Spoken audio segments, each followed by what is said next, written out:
Hello again. This is the Pearl Forte podcast with a cold. Let's talk about sexuality. If you're anything like me, then you probably enjoy good conversations about sex. And no, I'm not talking about performance in bed. I'm talking about thoughts and playful methods that get us going. So let's jump back to that question on how do you normalize sexuality? In one word, communication. I'm not a sex coach, a sexologist, or a psychologist. I will be, inshallah, a student in sexuality studies soon. So, yeah, by the time I hit 39, I'm going back to school and starting over. And I'll tell you why in another episode very soon. I understand our culture can be limiting, but people are also slowly opening up and changing, which gives more freedom to speak about all kinds of topics, if and only if we choose our words carefully and considerately. I believe we need to always be respectful to others, especially when we share our perspective on things. And guys, if you disagree, relax, it's completely okay. This is, at the end of the day, an opinion. And as most of you know, opinions are 2D in a 3D world. So, as a woman, I can tell you that sexuality begins with communication. And it's an endless field that can start with gender preference, likes and dislikes, boundaries, which, by the way, is attractive, but many women do not vocalize. Sometimes saying no to oral sex, regardless if you're in the receiving or the giving end. Asking your partner to use a condom. Asking them to slow down. Sex stimulators such as dirty talk, lubricants, toys.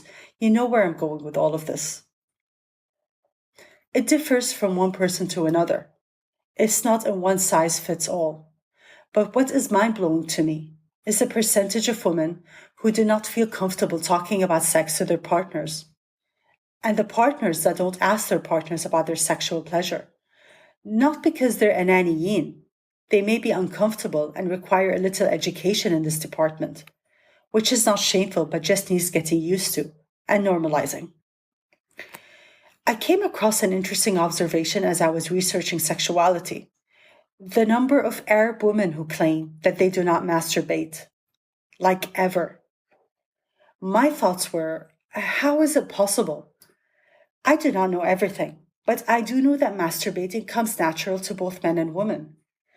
But maybe there's a lot of shame on this topic because it was not normalized when we were taught about our own body growing up, that it makes women and Jud uncomfortable.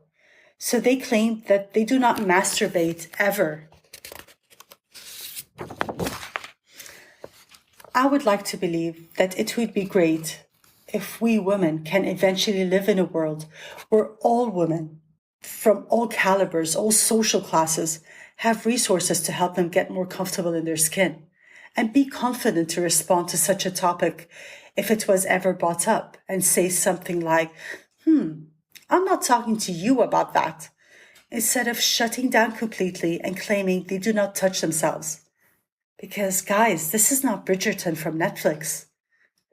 And if some women do not masturbate because they don't know how to bring themselves to an orgasm, because of emotional, psychological, or energetic blockages, they would be able to recognize that and have the resources to work through them. Because orgasms can be difficult for women. I mean, before ما أتفلسف, I know from experience that it is not a switch of a button. But I'm also learning about this topic, and I found it very interesting that men can struggle with orgasms too. And this made me think of how we were programmed growing up to believe and think very narrowly that men are, and I'm really sorry to say this, they're pure sex machines and do not have the struggles women have. Maybe because we hardly ever addressed their feelings. We were always taught to be afraid of them. We were always taught to just be a bit beneath them somehow because, they were in control. We were meant to be afraid of them. But hey, equality, where did you go? Just food for thought moving forward. Because sexuality is an awkward topic. Yes, but it has so much room for growth. The most empowering statement said to me about my own sexuality was to own it. And even that took time to explore and process.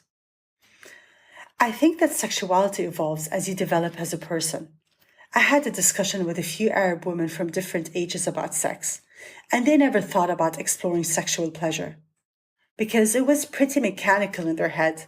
And this made me think of how many women are disconnected from their body and felt they had no right or ownership of their pleasure when they were with a partner. It felt to me as if it was a service that they had no say in.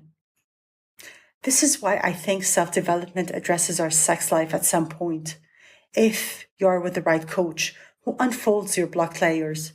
And that's such a great thing because we are Anjad full of possibilities and we are not linear. This is a huge topic, and talking about sex can be uncomfortable. But do you know what gets you going in bed, regardless if it's the pleasure of your own hand, a stimulator, or a partner? And are you comfortable with it? Have you vocalized it? And do you think it's important to share it with your partner? From a scale of 1 to 10, with 10 being the highest and 1 being the lowest, how would you personally own it? I'm 38 years old, and I started to get comfortable with these questions and connect with the answers not too long ago. It's because I realized I was never aslan comfortable in my own skin. And that made me dig deeper. Given the status of my previous relationships, which you know a bit about, I didn't realize that I never felt secure with my partners. Lack of security can mean lack of trust, which could result in lack of pleasure for some women.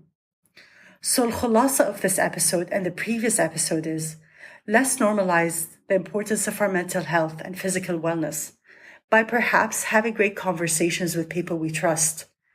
And let's normalize talking to our partners openly about intimacy. Because good sex takes time, practice, and communication. So in a nutshell, maybe people should do more talking before doing, and less disregarding our body cues and more exploring. That's my 2 cents on sexuality today. Until next time, play safe.